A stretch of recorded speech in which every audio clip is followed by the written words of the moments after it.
Why did you do that? We cannot trust her. Because she's a god? Have I taught you nothing, boy? But she's helped us a lot. She lied. Some people value their privacy. Best not to judge, brother. When I require your council head, I will ask. Fair enough. Get me to Tyr's temple in the Lake of the Nine, and I'll get you to Jotunheim as promised. We know the temple.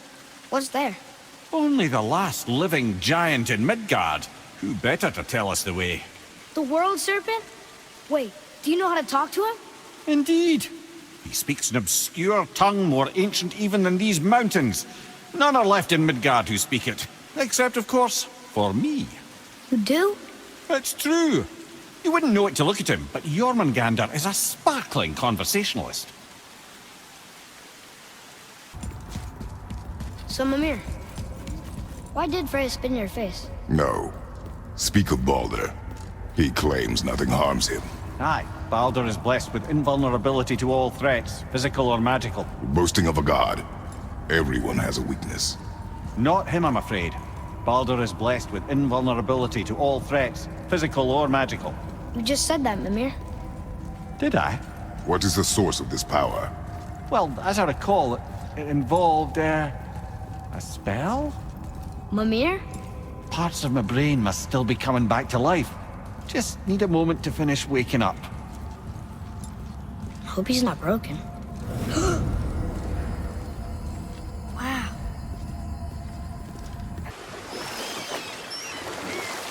Wow. It's like there was an entire city under the water. Aye, lad. A forgotten city. What was it called? Well, I forgot. Mimir, you never did tell me why Freya spit in your face. Well, she blames me in large measure for her present circumstances, and not totally without reason. It all goes back to the long war between the Aesir and Vanir. Prior to that, wars for the Aesir were easily won, but the Vanir had proved their equal and exacted devastating damage. Both sides suffered tremendous losses, and for many of us, quite frankly, war was simply no fun anymore, but a rather senseless waste of precious life. Wouldn't you agree, brother? Precisely. Enough was enough. And at last, Odin's most brilliant advisor became determined to find a more enlightened path. He set about to broker a peace between the gods.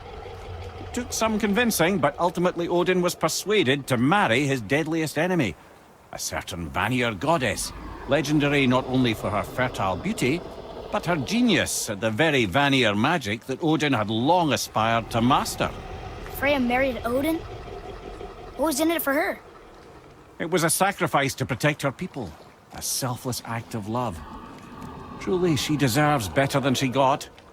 But of course, there's more to that story.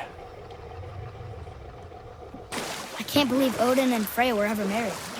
Love and hate are more closely intertwined than you might imagine. For instance, Odin hates the giants and they him. But Thor's own mother was the giantess Fjorgun, one of Odin's great loves. So Thor's half god and half giant? Weird. Once Fjorgun was gone, lonely ages passed for Odin. And as war with the Vanir raged, I could see what he really wanted beneath his bluster. And after no small amount of convincing, Freya agreed. For a while there, he really turned on the charm. He seemed happy. He seemed interested in making her happy. He granted her so many wishes I can scarcely recall them all. The peace held, and I truly believed all had worked out better than I could have planned. But Odin's true face showed itself again in the end. Oh, he won Freya's trust, and she taught him some of her Vanir magic, another choice she would live to bitterly regret. Sadly, despite his wise counselors' best efforts to persuade him that peace was the only true path to stave off Ragnarok, Odin never let go of his obsession with Jotunheim. The taste of Vanir magic led him to new forms of experimentation and new levels of depravity. Well, you gentlemen certainly know how to get around. Why don't you tell me how all this began with Baldur? He just knocked on our door. Baldur of Asgard just knocked on your door. Yeah, he just showed up and started a fight. He said he wanted to know something. He said, I know what you are. Oh, well, we'll circle back to that later. What exactly did he want to know? I was under the floor by then. He said I already knew what he wanted. Perhaps he mistook me for another. Huh. That's quite interesting.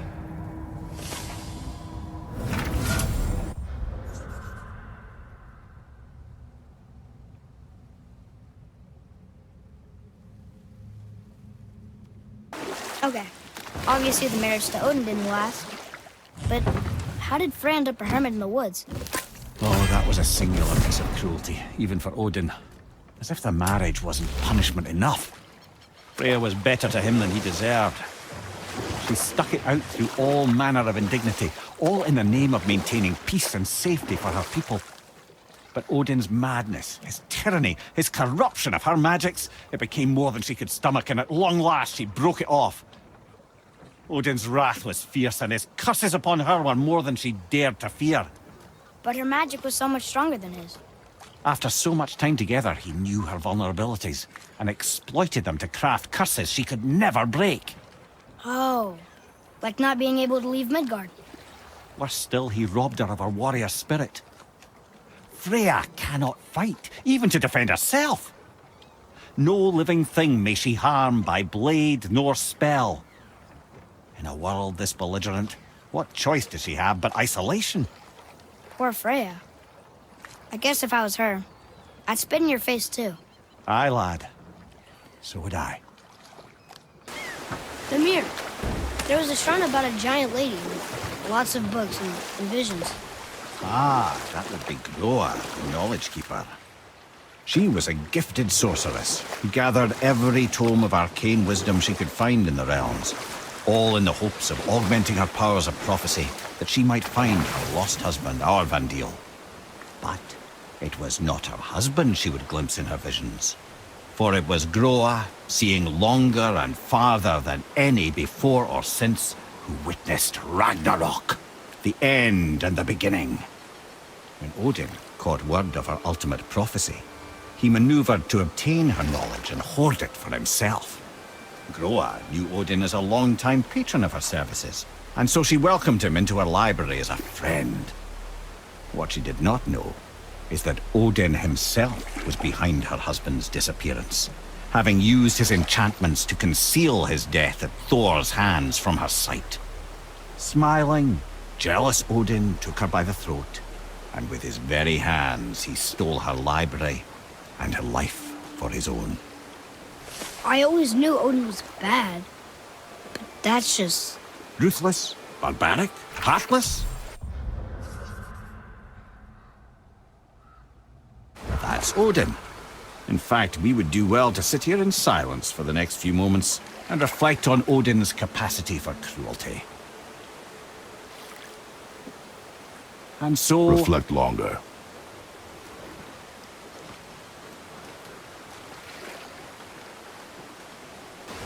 This chisel we seek, what is it? I'm glad you asked, actually. I have just the story for you. There was a giant once named Thamur. A very giant, who, despite his mountainous size, was without question the greatest stonemason this world had ever seen. Proud Thamur hoped to one day pass his vast knowledge on to his son. But young Hrimthur had the heart of a warrior.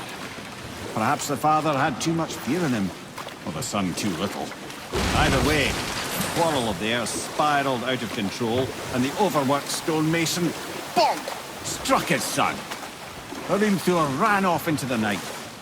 Feeling shame and regret, Thamur chased after his son, but in his emotional state soon found himself wandering Midgard, lost and alone. Sadly, he caught the eye of the one person he didn't want to meet alone that night, so far from home. Thor. And? What happened next? You'll see.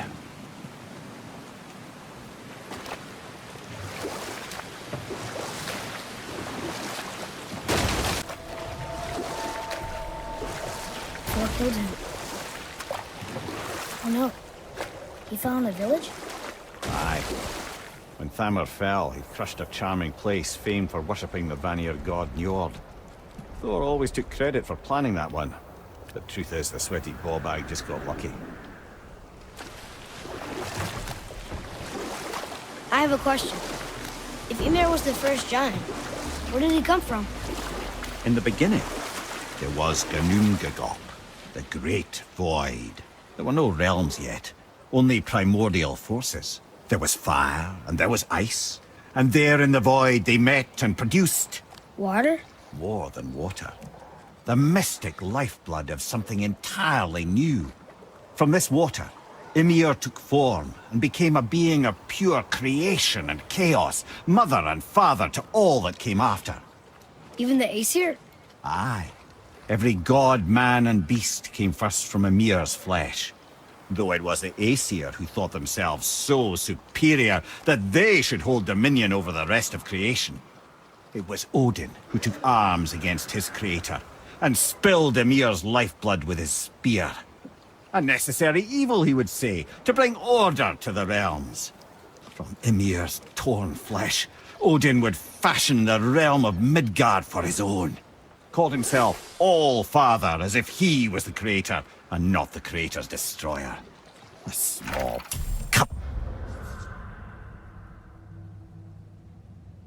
covetous tyrant. Mimir? Huh? Oh. Sorry, my boy. You know, I think it best we just end it there, actually. Mimir, what can you tell me about that giant lady with the bow? She was called Skadi, Queen of the Hunt. Her father was Thiotzi, who could take the shape of any wild creature, and taught Skadi how to hunt them all. From the ribs of pack beasts, she fashioned second feet, allowing her to glide upon the snow so no animal could evade her. She became a huntress beyond compare, even to any god. Odin himself wanted her for his bride, believing she would bear him strong sons. But she spurned his affections, and for that insult, Odin vowed revenge. It was put forth that the Aesir were plagued by an eagle who would steal the precious golden apples of Idun. Not even the finest archer among the gods could bring it down. Odin knew that Skadi could not resist the temptation to prove herself superior, and so she joined the hunt. Skadi tracked the eagle as it flew where she alone could glide, and loosed an arrow from her unerring bow. When she collected her quarry, she found no eagle at all, but her own father, poor Thiotzi, slain by his own daughter. She was overcome with grief and shame, for there is nothing nature so reviles as a child who kills their parent. Skadi succumbed to her fate as winter's blanket fell, holding her father as the mountain held her in an embrace to last eternity. Well, that was sad. Aye. There aren't many happy endings for the giants, I'm afraid. So, Mimir, seemed like maybe you know Brock and Sindri. Or the Huldra brothers. Well, who doesn't? They're quite famous, or infamous, depending on your point of view. They crafted Mjolnir, you see. Thor's hammer, the Aesir's greatest murder weapon, the bane of giant kind. They made Thor's hammer? I didn't think they'd like the Aesir. Oh, I should say not. But this was long ago, and they were eager to make a name for themselves. Rather overdid it with that one, methinks.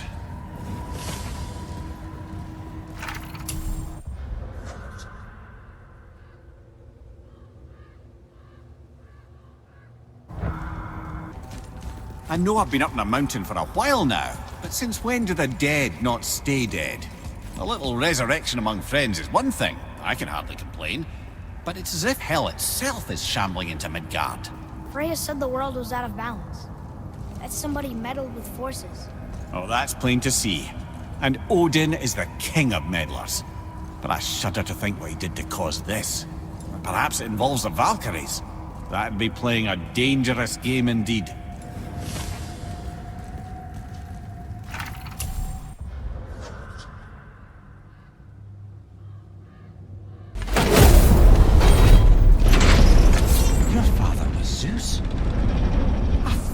Understand?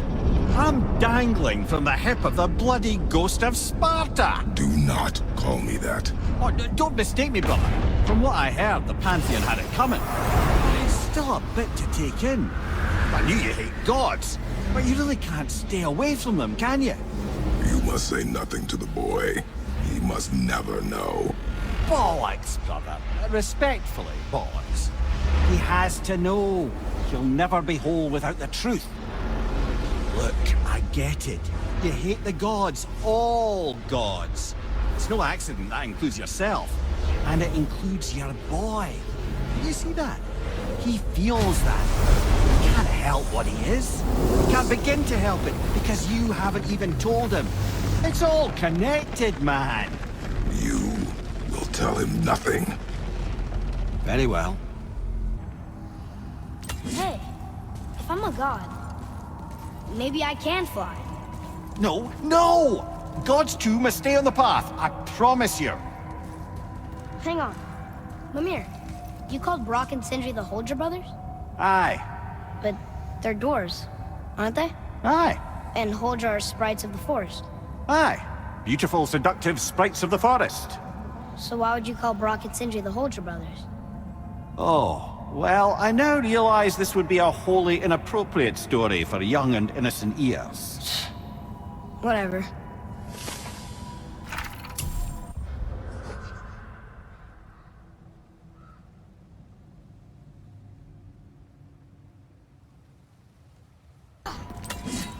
So what do you think, Mimir? What does Baldur want with us?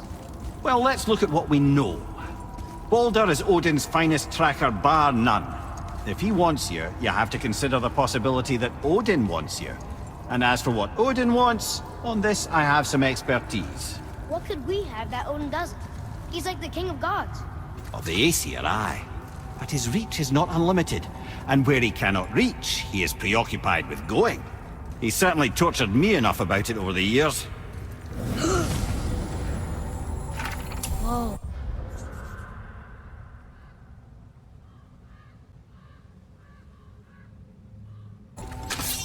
So, Odin wants to go where he can't reach. Are you saying he's trying to get to Jotunheim too? Aye, it ranks among his foremost obsessions. But that doesn't make any sense, Mimir. Oh? When did I stop making sense? You're saying Baldur tracked us down to find the way to Jotunheim. But that was before we knew Jotunheim is where we needed to go. That's crazy. Except for one thing. You are headed for Jotunheim, so he was right. I'm so confused. Well then, clearly you've been listening.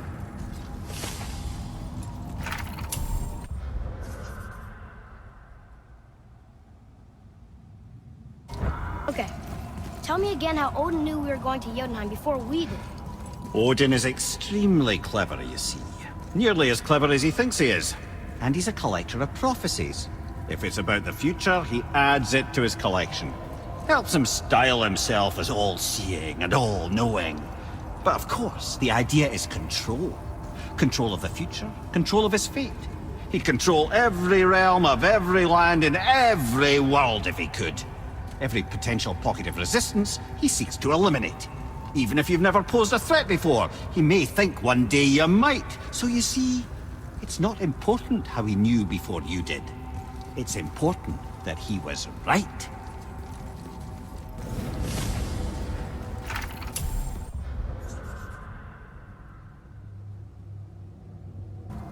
Kinda sounded important.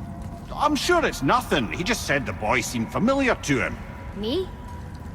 That's impossible. Oh, I quite agree. Unless, perhaps, he refers to something yet to be. It is said that when Jormungandr and Thor battle at Ragnarok, their clash so violently shakes the Tree of Life that it splinters, casting the serpent backward through time, even before his own birth. What? That is madness.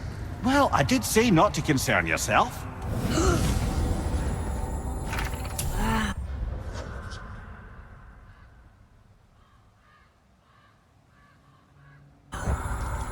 Do you know why there are no more giants left in Midgard?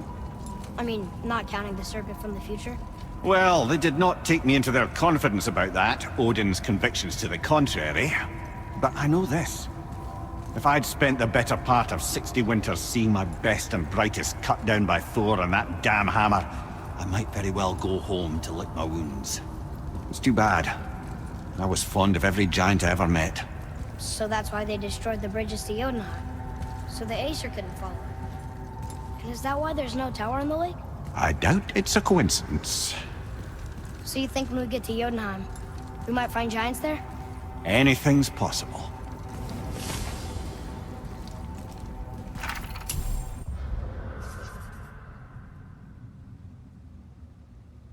I'm confused. I always heard that Baldur's mother was Frigg. Aye, Frigg. Well, that's more of a pet name, you see. It means beloved, something Odin called Freya after they wed. Out of affection at first, or so I like to believe. As things turned sour, it became a way to manipulate the truth. How so? Odin didn't want Freya, a Vanir goddess, getting credit for anything in Asgard. So anything worthy she accomplished was attributed to Frigg. Like being Baldur's mother. That's right. Freya was Baldur's mother all along.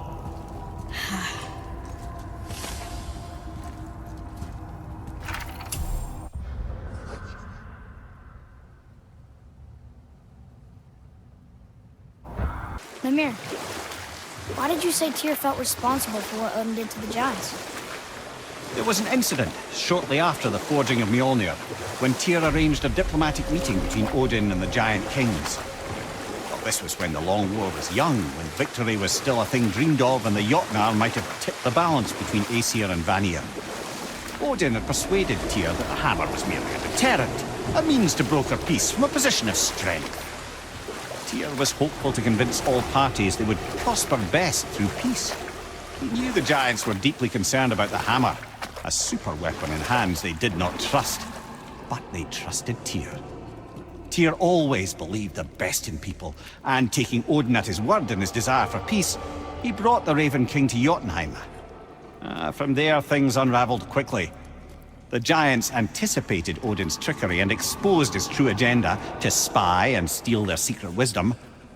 With magics, they expelled Odin from their realm and cursed him never to return. Frustrated, Odin visited his fury upon the giants of Midgard. Thor unleashed Mjolnir's might upon any giant he could find. None could stand against the tide of slaughter that followed. And at last, it seems, with Tyr's aid, they retreated. The tower disappeared, no giants could be found in Midgard, and no man nor god has set foot in Jotunheim since. If the Dwarf King captured more than one dragon, he must have needed them to create this legendary armor. Interesting thought, lad. And it makes sense. Nearly everything about dragons is useful and contains power.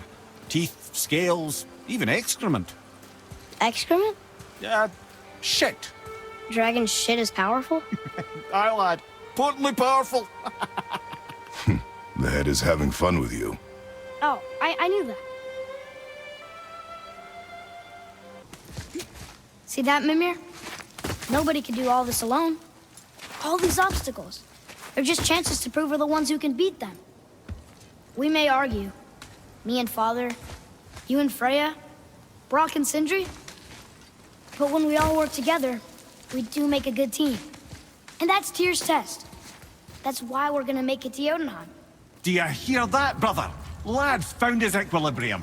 What's that mean? He means you speak wisely, Atreus. And that is good to hear.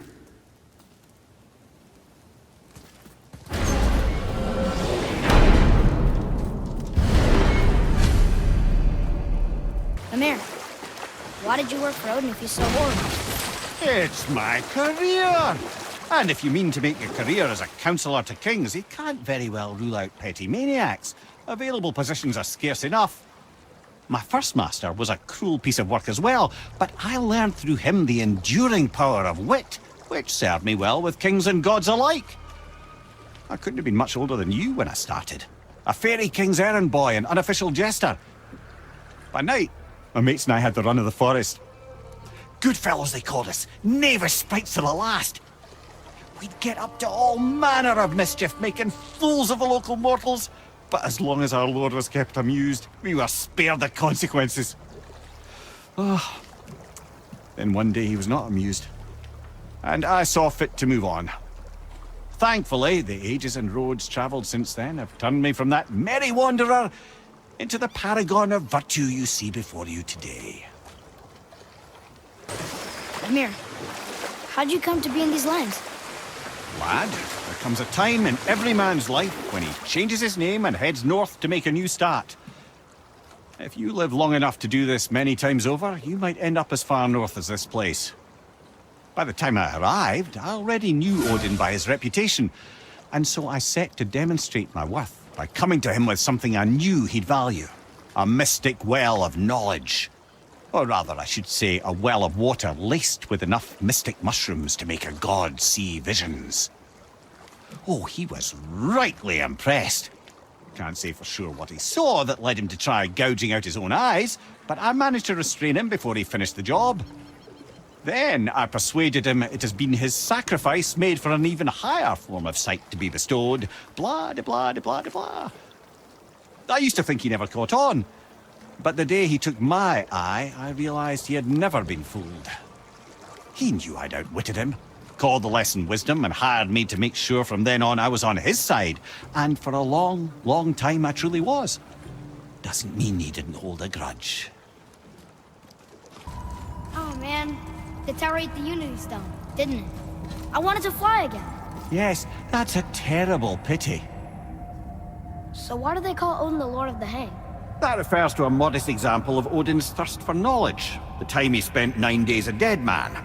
Aye, hung himself by the neck from Yggdrasil's branches, put his spear through his own side, and bled down into the Well of Destiny.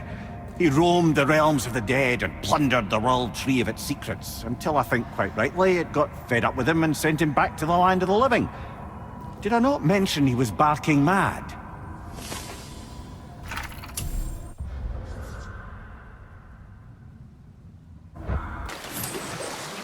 Mimir, I still don't get why you ever wanted to work for Odin.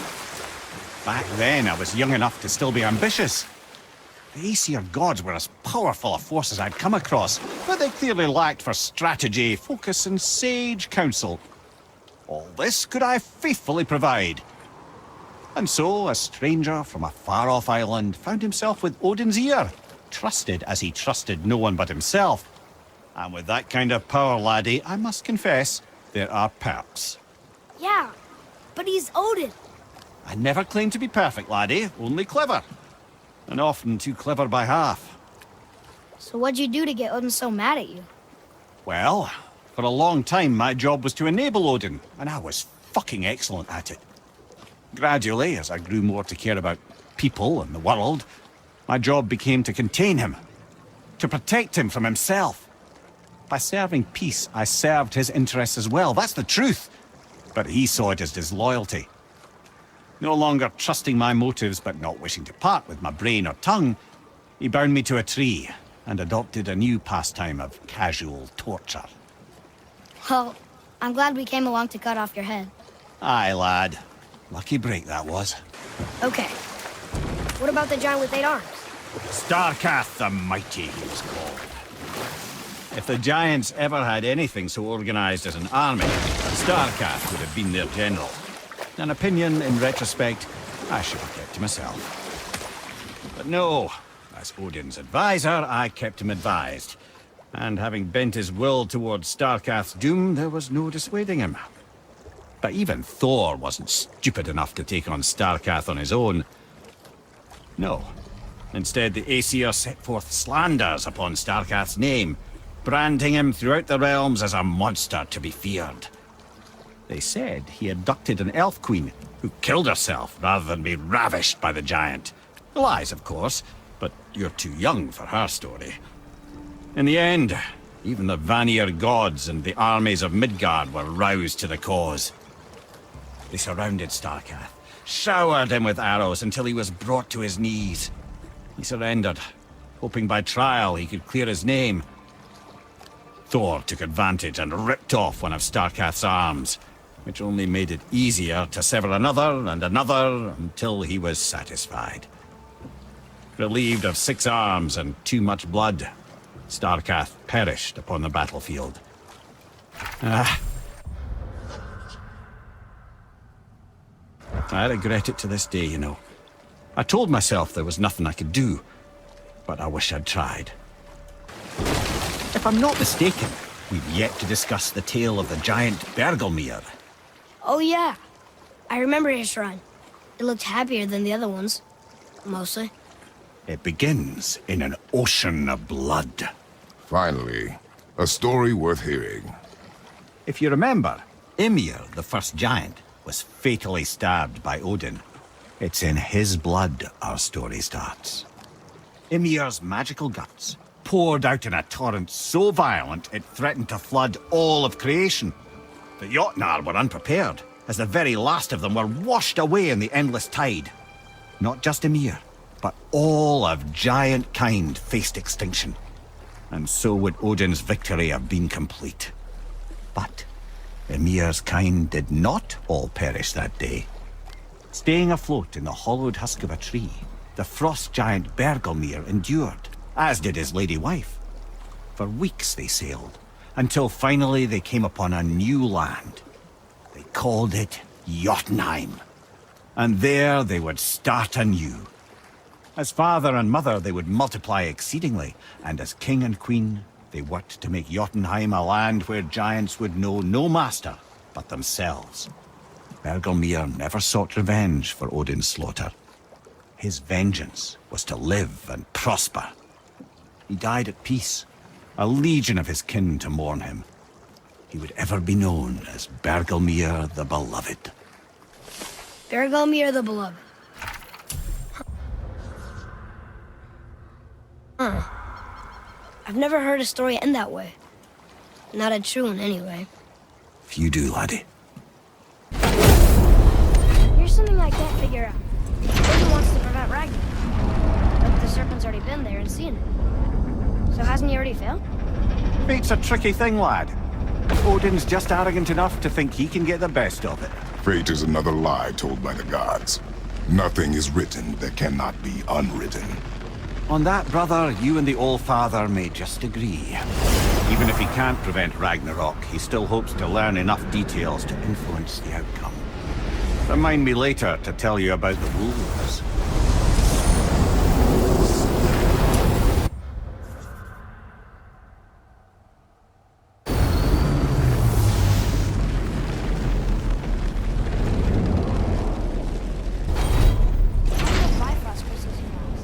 A loving gift from the giants.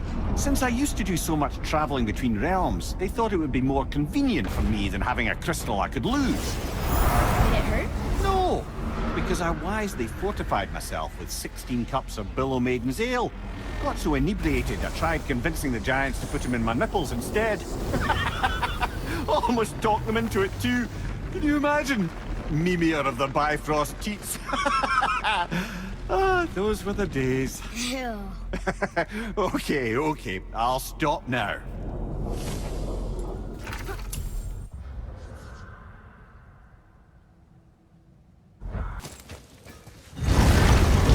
Alpine. I missed its gentle breeze and the sweet smell of honeysuckle and blood. Well, judging by the sky, the Light Elves are in control of the light this time. Explain. You see, the Light Elves and Dark Elves... Are always fighting over the light. That part we know. But did you also know that control of the light has changed hands no less than 213 times? Really? It's true. Each side believes itself the rightful keepers of the light and argue they're simply fighting for survival. But the fact of the matter is, the war has been going on so long, they don't know who they are without it. So, clear this up for me. Svartalfheim means land of the Dark Elves, right? Right. But you said the Dark Elves have been here in Alfheim a really long time. And anyway, aren't dwarves supposed to be from Svartalfheim? They don't look like Dark Elves. Don't you think so? Then you are vastly more perceptive than the Aesir. They're the ones who apparently can't tell the difference. And they're the ones who came up with that name. Dwarves actually call their home realm Nidavellir. So the Dark Elves aren't from Svartalfheim at all? Not even a bit. They're just elves of another colour. Nobody knows who came first, but they all come from Alfheim. Why do they fight all the time if they're really the same? That is adorable. Huh? It is the way of the world. Oh. Well, that's sad. You're familiar with the tale of Skoll and Hoti, bringers of day and night? Oh yeah, the wolf giants. Aye. They were born of the arch-wolf Hrothwitnir, a great nemesis of the Aesir gods. Odin captured them as pups and kept them in the kennels of Asgard to hold his foe at bay. But when the sun and moon grew mutinous and stood still, Odin put Skoll and Hoti to use.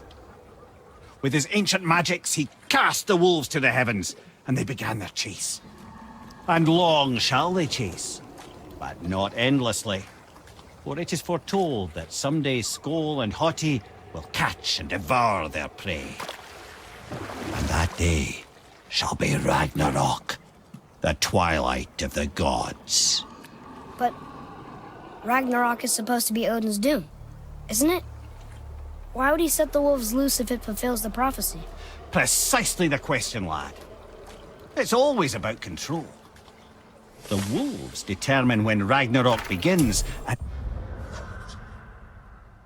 now he controls the wolves. A battle fought on his timetable is a battle he better stands to win. Mimir, is there a story for the giant with the flaming sword? Stuart the Brave. Of course. We've spoken so much of frost giants. It's about time we instead met the most fiery giant of all. Back when Ymir first emerged in Ginnungagap, it was Stuart who followed next. He came from Muspelheim, the fire realm, bringing heat to the young cosmos, conjuring the sun from his primordial flame. But let's come back to that flaming sword, shall we? Stuart the Brave forged his sword of flame for one purpose alone: to burn down Asgard when Ragnarok comes at last. His destiny is to fall at the hands of Thor and Odin, but in so doing, strike the blow that leaves their realm in ash and ruin. And from that destruction, the world can be born anew. Until then, alone he waits in Muspelheim, never sleeping, ever honing his fiery blade. Brave, generous Surt, who knows he lives but to his doom. All because he chooses to serve a grand cycle so much bigger than himself. To truly embrace your purpose and the patience and sacrifice it demands is to ensure your day will come. Do you think we'll be there when that day comes? I've seen enough of war between the gods, but you, little brother, who can say? Wait, so Freya is the Valkyrie Queen? She never told us. You never told us. Explain yourself, Head. Or are you bewitched again? Not at all. Freya was Queen of the Valkyries at one point. Part of her marriage dowry included overseeing the Valkyries themselves. As a powerful Vanir goddess, they revered her. I never knew how much until now. Boy, Head, get ready. Oh, right. Got it. Let's hope this doesn't cause you to explode or anything. Oh, hadn't considered that. Maybe we should talk about this a bit more. Nah, I'm sure you'll be fine. Ready? Oh, that's unpleasant! Now, boy!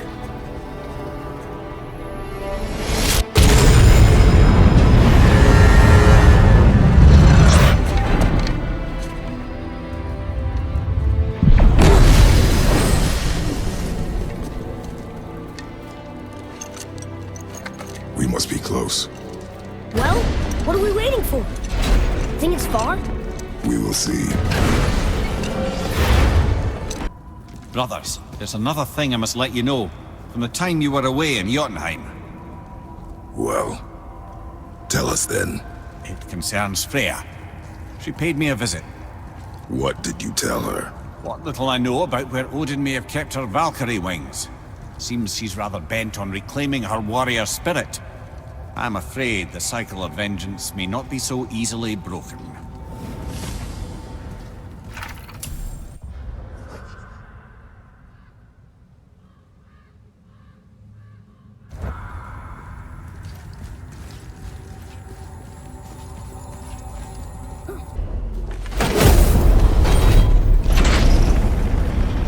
before we return to Midgard, I should warn you.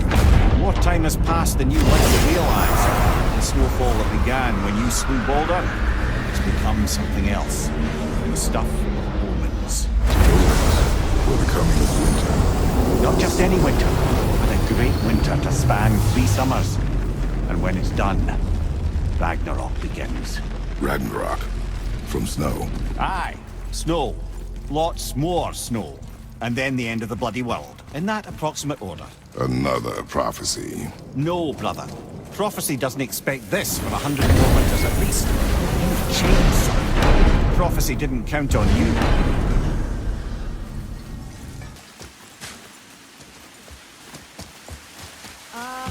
Is it a good idea coming back here? She's probably in there planning your demise, brother. Or bringing Baldur back to life? Like she did you, Mimir. Oh, I'm not alive, lad. I'm reanimated, sure. But make no mistake, I'm still quite dead.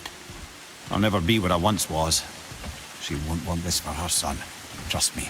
That's a relief. Not the part about you being dead, but, you know.